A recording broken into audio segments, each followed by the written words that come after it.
Hi and welcome back to my channel. Today we are doing another Friday's weekly garden tour in my hydrangea garden. This one is a Pinky Winky.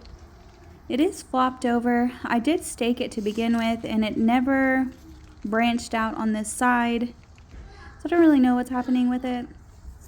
I'm hoping with next season it'll be better. And I've got those weird little spider things. I don't know what those are. They look like beetles, but they've got like spider legs. Pinky Winky again. They're all putting on their pink colors for the fall.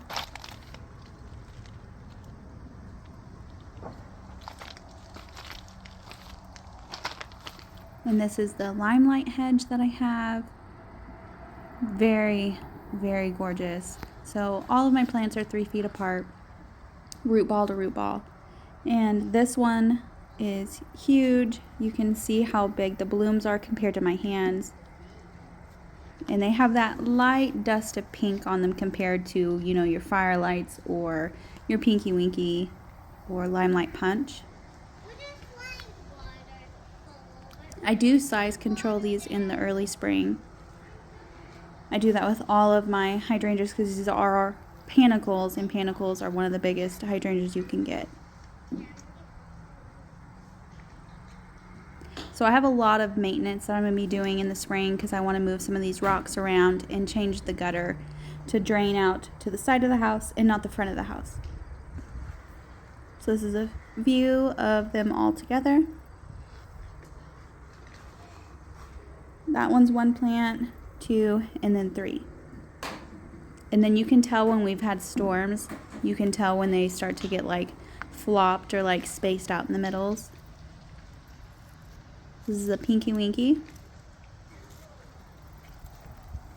So I don't know if that's just the growth habit of the Pinky Winky to spread low like that. And maybe that's why it's like that. And we have such strong winds, as you can see right now. I am in zone 6B in Kansas, and we do have a lot of strong winds. Look at this little grasshopper just holding on. So do you guys call them grasshoppers or do you guys call them locusts? So where I'm from, we call them grasshoppers, and my kids are absolutely obsessed with grasshoppers.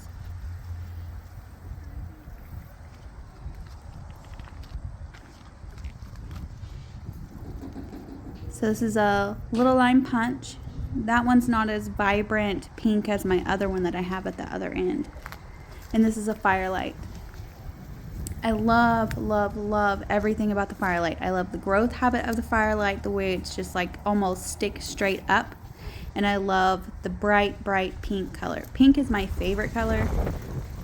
And then especially when a plant will do that for you, just amazing. And if you want something that's gonna give you all the interest all season long, definitely recommend a hydrangea. So roses, you know, they will have a bloom and then you have to deadhead them. Hydrangeas you don't deadhead, you just leave them alone. You can if you want to, but you leave them alone. And this is another firelight. Absolutely gorgeous. And you can tell the different stages that it's in, like the different bloom stages that it has. So it's got that new leaf starting to turn pink, and then it's got the one that has already turned, you know, starting to fade, which is fine.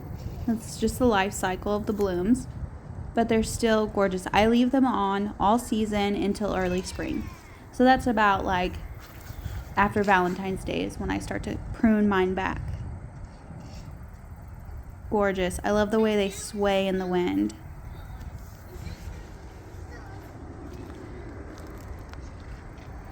Again, these are all first season, besides the limelight. The limelight were here when we bought the house. So this is a pink diamond.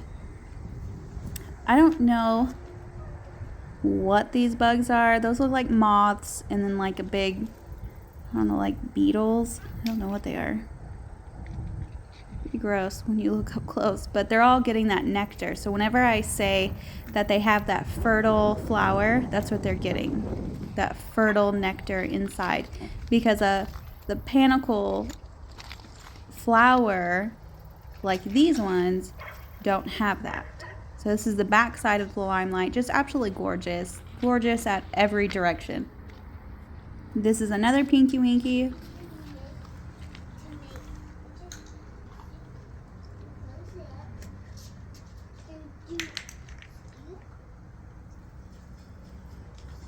And this is a little quick fire. So this one will have the sterile and the fertile flowers. The fertile are the little tiny balls.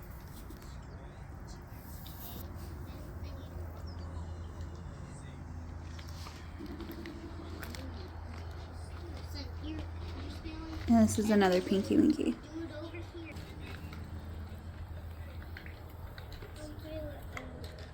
And again, I'll be moving the rocks around probably later in a couple months, maybe like in October or later towards October when it's not so hot and I can move stuff around. And this is a little lime punch. So when I said this one was really bright pink, that's what I was talking about. Look at how pink and like almost red that is. Just gorgeous. Now we're going to the side garden on the side of my house where I have 3 arborvitaes and 2 Gatsby Moon oak leaf hydrangeas. Like 10 out of 10, always, hands down. Look at how big this is. I know there's no blooms on it, but if you appreciate plants like I do, you appreciate the leaf structure and the whole thing. Like this is 4 feet tall and it was tiny when I got it. This is just one season that I've had this. The leaves are as big as my hand. Absolutely gorgeous. So they do set their blooms on old wood. So if you cut these back in the spring, you're not going to get any blooms. So leave it alone. Put it in an area where it can get to its max size.